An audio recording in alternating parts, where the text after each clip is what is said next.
दोस्तों, समाचार विश्लेषण पर आप देख रहे हैं कि जो बांग्लादेश पर जो हिंसा हो रही है हिंदुओं के ऊपर, उसी पर मैं ये सीरीज बना रहा हूँ। इसमें आज जो मेरा विषय है वह है कि बांग्लादेश में तो जो हो रहा है वह तो आप देख ही रहे हैं, जो कट्टरपंथी जिस प्रकार से कर रहे हैं। लेकिन बांग्लादेश के साथ साथ जो और भी आप देश को देखते चलेंगे तो अच्छा रहेगा।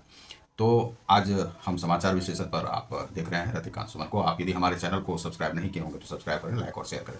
अभी आपने देखा होगा कि जो असद अल बसर, जो एक वहाँ के सीरिया के जो प्रधानमंत्री थे, उन्हें किस प्रकार से वहाँ से भागना पड़ा, जो राष्ट्रपति थे, और उन्हें इस प्रकार से भाग कर जाना पड़ा। इसलिए जाना पड़ा क्योंकि 54 वर्ष से वे वहाँ पर राज कर रहे थे। वहाँ के जो लोग थे उन्हें प्रोटेक्शन जो था ईरान का था और मिला हुआ था रसिया का, लेकिन वहाँ पर जो है रसिया की ताकत भी नहीं चली, ईरान की ताकत भी नहीं चली और उन्हें वहाँ से भागना पड़ा। अब वे रसिया गए हैं कि जॉर्डन गए हैं यह पता नहीं चला। बीच में जो है उनका प्लेन जो है रडार से गायब हो गया था। अब जो है वहाँ की स्थिति जो है यह है कि वहाँ पर कब्जा हो चुका है दमिश्क में, जो वहाँ की राजधानी है।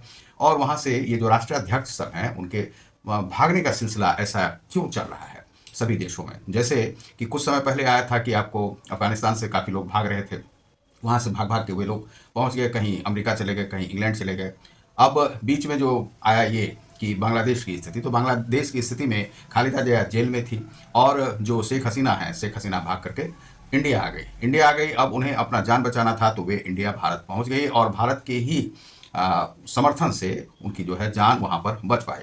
अब है कि बांग्लादेश की जो स्थिति अभी चल रही है, जिसमें कि यह हो सकता है कि जो हिंदुओं पर तो वो अत्याचार कर रहे हैं, जिनोसाइड की स्थिति है, वहाँ पर लोग मारे जा रहे हैं, लेकिन यूएनओ अभी तक कुछ नहीं कहा है, अमेरिका अभी तक कुछ नहीं कहा है। जो बाइडेन है उन्हें कुछ नहीं लगता है। कुछ लोगों का तो यह कहना था कि अमेरिका का ही इसमें हाथ है, भारत को डिस्टर्ब करना चाहता है, हिंदुओं को डिस्टर्ब करना चाहता है। जो बाइडेन का उसमें हाथ था, माना जा रहा था।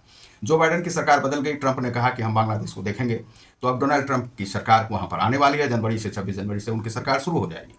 उसके बाद देखते हैं कि डोनाल्ड ट्रंप क्या करते हैं। लेकिन अभी जो स्थिति है वहाँ पर हिंदू मारे जा रहे हैं। मोहम्मद यूनुस की सरकार है वहाँ पर, और जो कट्टरपंथी हैं, यह कहा जा रहा है कि कट्टरपंथी उन्हें अपने कब्जे में कर लिया है और इस प्रकार से बकुट करके रख लिया है कि अपने नाखूनों से उनको गड़ा करके ना इधर जाने देता है ना उधर जाने देता है। वे सभी वहाँ पर जो कट्टरपंथी हैं वे जुलूस लेकर के निकलते हैं। वे यह ऐलान करते हुए जाते हैं कि जितने भी इस्कॉन के मंदिर हैं उन्हें जला दिया जाए, उन्हें मारकर भगा दिया जाए। जितने भी लोग उस कट्टरपंथी बांग्लादेश में इस प्रकार से निकलते हैं और इस्कॉन के मंदिरों में आग लगा देते हैं। एक मंदिर को तो पूरी तरह से जला दिया है और वहाँ पर जो हिंदू जहाँ कहीं भी मिलते हैं उन्हें पीटते, पाटते, बलात्कार करते हुए, मारते, बूटते हुए लोग जो हैं सो आगे की ओर बढ़ जाते हैं। उन्हें काटने मारने में कोई भी दया माया आती नहीं है। दूसरा है कि वहाँ की मिलिट्री, पुलिस प्रशासन भी वहाँ पर हिंदुओं को मारने पर लगे हुए हैं। इस प्रकार से जो जीनोसाइड की स्थिति वहाँ पर बन रही है। अब जैसे असद बल बसद ये जो है सीरिया के, वह जिस प्रकार से वहाँ से भागे हैं, अब यूनुस सरकार की यह स्थिति है कि मोहम्मद यूनुस को भी वहाँ से भागना पड़ेगा और भागना उनके लिए मुश्किल है, क्योंकि जो कट्टरपंथी हैं या तो उनकी हत्या करेंगे और हत्या करके उन्हें चूंकि जो है सुबह जब बात नहीं मानेंगे तो उन्हें जो है जला दिया जाएगा या मार दिया जाएगा। तो इस प्रकार से उनकी स्थिति खराब है। वे वृद्ध व्यक्ति हैं, 15-15% का जो सूदखोरी किया है उन्होंने, और बांग्लादेश की स्थिति अभी पूरी तरह से नाजुक है। 2 बार का जो पैसा है वह अभी तक बाकी है।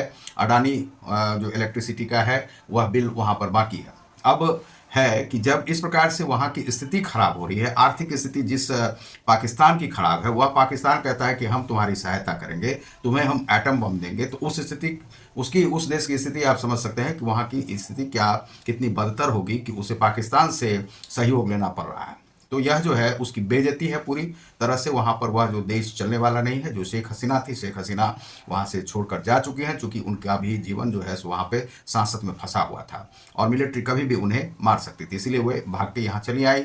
मुजीबुर रहमान की वही स्थिति हुई थी। तो बांग्लादेश जो है सो कुछ अलग नहीं है उन इस्लामिक कंट्रीज से। अभी तक जो भारत के शरण में था तो वह वहाँ विकास हुआ है। बहुमंजिली इमारतें जो वहाँ पर देखते होंगे, पुल आदि, प्रशासन और बिजली आदि का जो वह आपूर्ति है। 4000 फैक्ट्रियां हैं वहाँ पर, जिनमें कि भारत से ही कॉटन जाता है और वहाँ पर जो है सो वह उद्योग जो है सो फैला हुआ है। जो विश्व के कई बाजारों में जो है सो वहाँ पर कपड़े वहीं से निर्यात होते हैं। लेकिन अब जो वहाँ की स्थिति है, वहाँ से जो दूसरे जो देश हैं, चूँकि हिंदुओं पर यह इस प्रकार से वहाँ पर यह अत्याचार हो रहा है, जिनोसाइड की स्थिति आ रही है, इसलिए वहाँ पर अब जो बहुत सारे देश हैं वहाँ से कपड़ा लेना नहीं चाहते हैं। तो इस प्रकार से उसकी आर्थिक स्थिति खराब होगी। कट्टरपंथी मरने मारने पर लगे हुए हैं, लेकिन अर्थव्यवस्था व्यवस्था कैसे सुधरे वह देख नहीं रहे हैं। उसमें स्टूडेंट्स की जो यह स्थिति है, तो स्टूडेंट्स को लगता है कि और वो पागलों का एक जमात है, जो पागल जो है सो केवल लोगों को मरने मारने पर लगे हुए हैं और वह वहाँ के देश के लिए कुछ भी विकास की बात नहीं सोच रहे हैं। उन लोगों का एकमात्र टारगेट है कि हिंदुओं को मारो, हिंदुओं को खदेड़ो और हिंदुओं पर अत्याचार करो। अब बताइए कि वहाँ का कोई राजनयिक है, वह कहता है कि हम बिहार और असम और पश्चिम बंगाल को अपने देश में मिला लेंगे। क्या उसके बाप का राज है यहाँ पर, जो कि बिहार और असम और पश्चिम बंगाल? बिहार से पहले तो उसे, बिहार का आधा ही हिस्सा है ना, वह जो है सो उसे जलाकर राख कर देगा बांग्लादेश को। तो बांग्लादेश में एक इस प्रकार से वह चल रहा है 14 करोड़, तो 14 करोड़ के बराबर में तो हमारा जो है सो हमारे बिहार की ही सो वह आबादी है।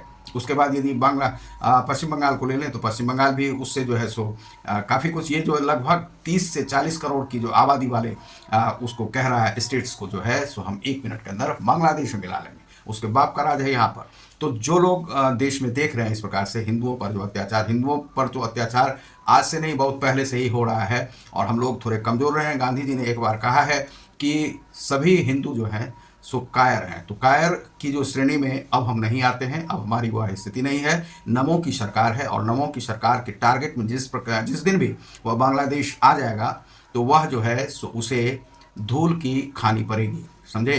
तो यह जो है स्थिति है। तो आप देख रहे हैं समाचार विश्लेषण को, मैं हूँ रतिकांत। बहुत बहुत धन्यवाद, नमस्कार।